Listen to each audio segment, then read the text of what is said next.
خیلی پیشرفته، خیلی شرایط مهیا کردگی هستید. لیکن من گفتم یک مضمون بگویم، قبول دارید؟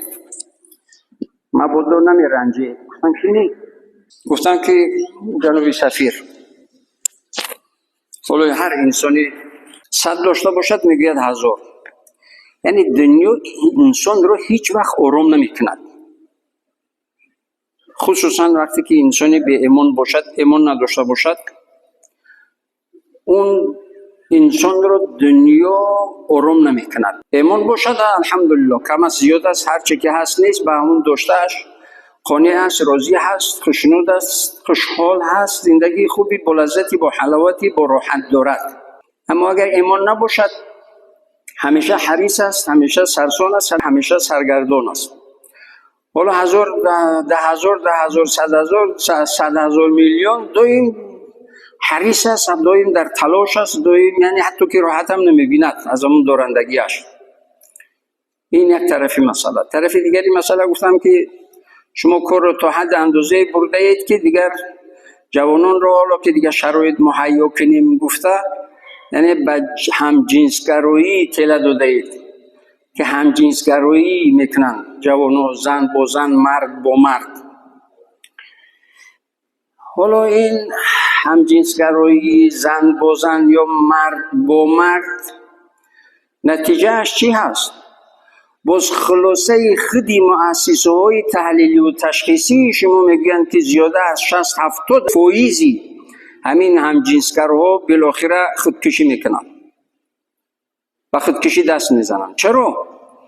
و خاطری که آرام نمیشوند، بیمار میشوند. تمام. طرفی دیگری مسئله گفتم شما عائله رو برهم دادید.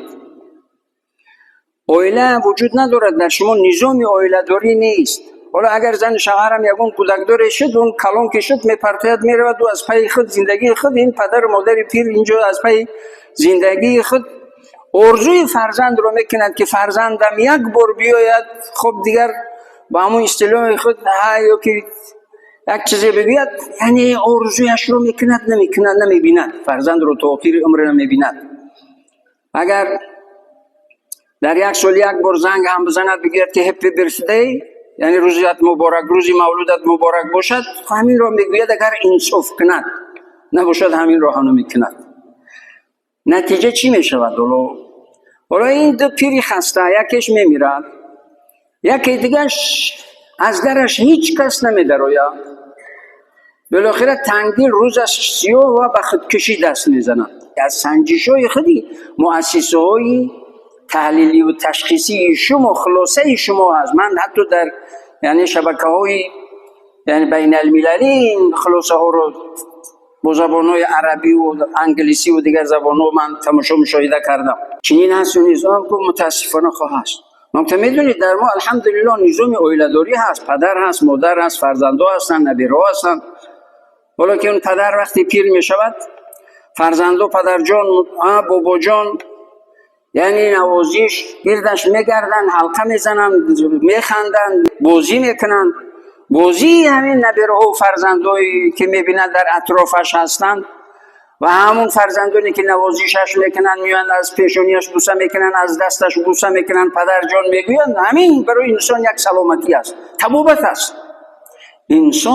انسانی پیر از اون سوزن دارو، درمان داروی زیاد، نوازش اهل خانواده باشد برایش بهترین طبابت، نوازش احترام پدر و فرزندان و نبیرگان و اهل خانواده بهترین طبابت است برای سال خورده یا مادر سال خورده.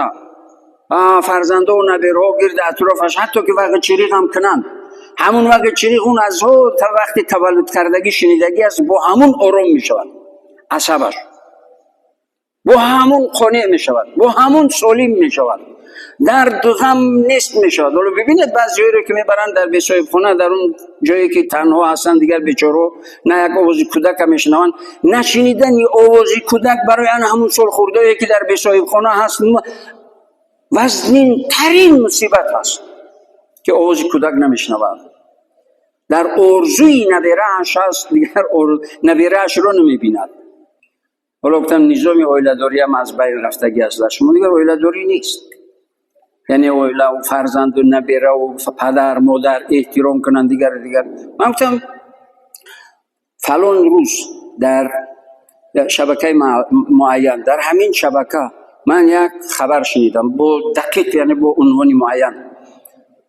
گفتم جناب سفیر، حالا من یک قصه از همین شبکه های شما شنیدم، فلان روز ساعتی فلان، و فکرم که در نزد من بود. گفتم روزی جمعه بسو سردی و امام جمعه، امام در نماز جمعه موعظه میکند و خلاصه صحبتش رو یک برشوره یا خلاصه یک کتابچه مختصر، یعنی در حدود چند صفحه جای میکند و عادتا هر روز جمعه بعد نماز این امام تقسیم میکرد، چه مسلمان چه غیر مسلمان، یعنی درباره اسلام و درباره مسلمان و مسلمان باید چگونه باشد و مسلمان چه مهربان باید باشد، مشفق باشد، غمخوار باشد نسبتی پدر و مادر، نسبتی فرزند، نسبتی اکا دادر، نسبتی همسایه، نسبتی عموما انسانیت و بشریت و حتی حیوان. اون بیمار می شود، پسر بچه 12 ساله خوردش میگه که پدر و من اجازه بدید این رو من تقسیم کنم. میگه سردست باشم برم، سردست بیمار نشوید. میگه نه، من گرم میپوشم، لباسای گرم میپوشم، میرود خونه رو زنگ میزند که در اونجا فقط یک کمپیری تنهایی که شوهرش چند مدت پیش گذشته است و تنها از دلتنگ است، روزها ماهایش قطعی کسی درش رو زنگ نمیزند. حالا به فرزندی و به ذریاتی و به نظامی در اویلاداری و در خانه، یعنی تنها زندگی کردن یک مصیبت وزنین است.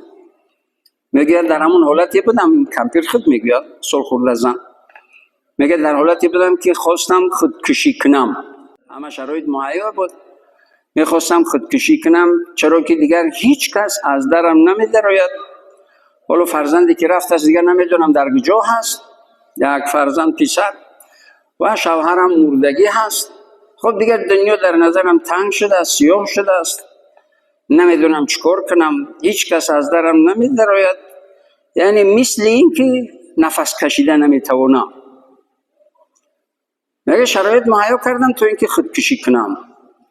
حالا بالای اون یعنی کرسیچه برآمدم تو اینکه خود رو آویزان کنم، میگه زنگ زد. گفتم کی است که زنگ در من رو زنگ میزند؟ یک بار، دو بار، سه بار. گفتم باشد یک بار ببینم کی هست، بعد میام انجام میدهم. میگه در رک شدم، سر بچه 12 ساله، با مجردی در رک شدنم میگه به من گفت که خدا شما رو دوست میدارد.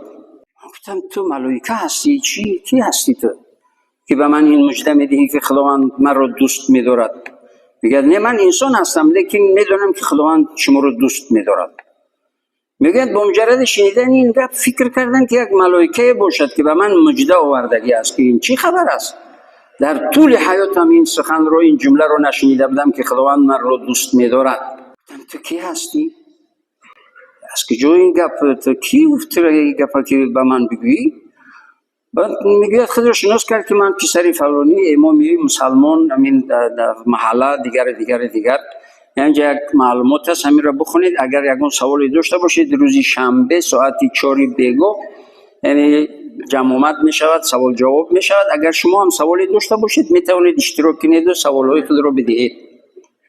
حالا این زن میگوید که فکر کردم که خداوند عزوجل با مجرد دیدن چهره همین کودک میگه فکر کردم که کدام ملائکه باشد. ولی این بی ایمان است، غیر مسلمان است، به خدا باور هم ندارد، ملحد است، یعنی منکر خدا هست.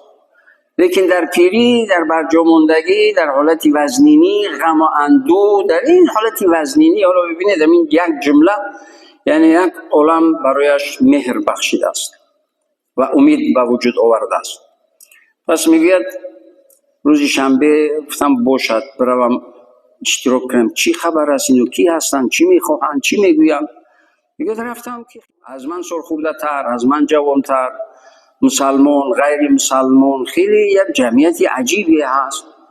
با مجردی داخل شدن هم گفتن که به جماعت ما خوش آمدید، شما همچون مادر ما هستید، ما شما رو نسبت شما احترام دارم. میگه با همه این جمله رو شنیدم تو چند قلبم گرم می شود، امیدم زیاد می شود از زندگی که طول تماما ناامید از زندگی شده بودم، میخواستم خودکشی کنم.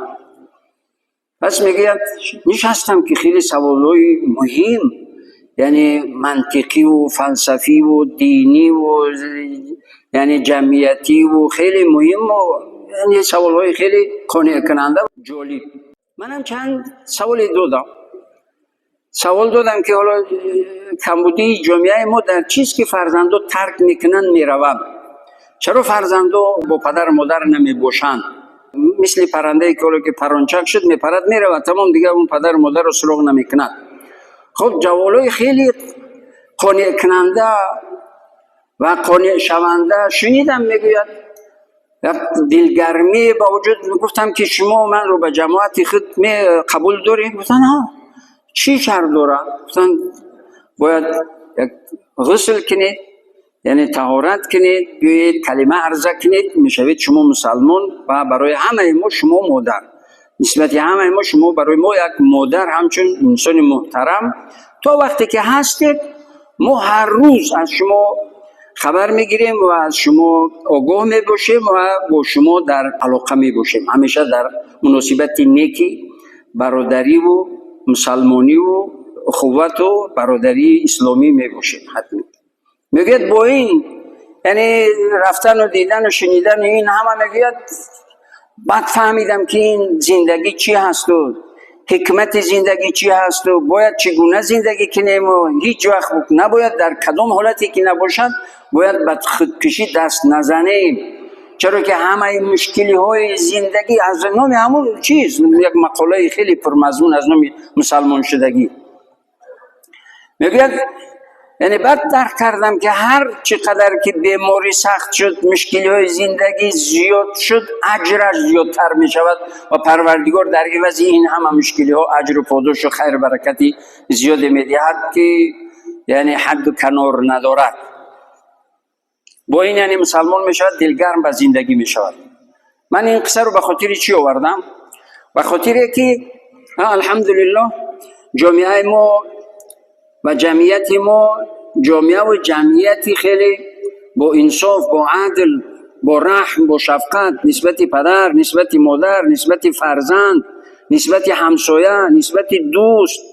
حالا ببینید با یکون نفری که یک بار دو بار صحبت و دوستی که کردید که یکی نباشد، که یکی روز خواه شب خونهش رفتید بهترین هر چیزی که دارد در خونهش میارد پیش مهمون میگذارد، وقت آمدید میگوید خوب استقبال میگیرد و خوب گسل میکند.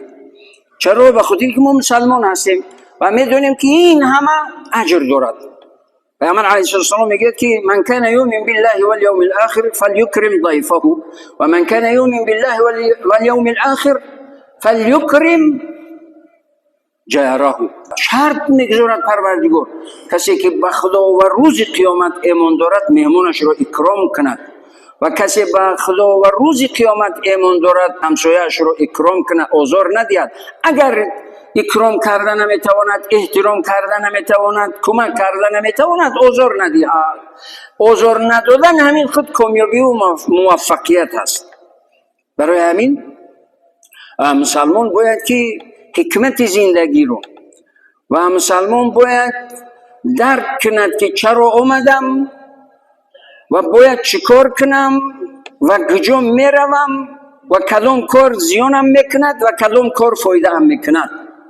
باید کدام کار انجام بدهم، کدام کار انجام ندهم. حالا دانشمندان اسلام میگویند که هر کاری رو که انجام دادنی شدی ببین، فکر کن که این کاری که میکنم خدا راضی هست یا اینکه غضب پروردگار هست. این کاری رو که انجام میدهم در این راضیگی پروردگارم هست یا غضب پروردگارم هست. حالا اون کاری که انجام میدی میگوید دیدی که در اون راضیگی پروردگارت هست، پس اون رو انجام بده، اون رو انجام بده و به زبانت نیار.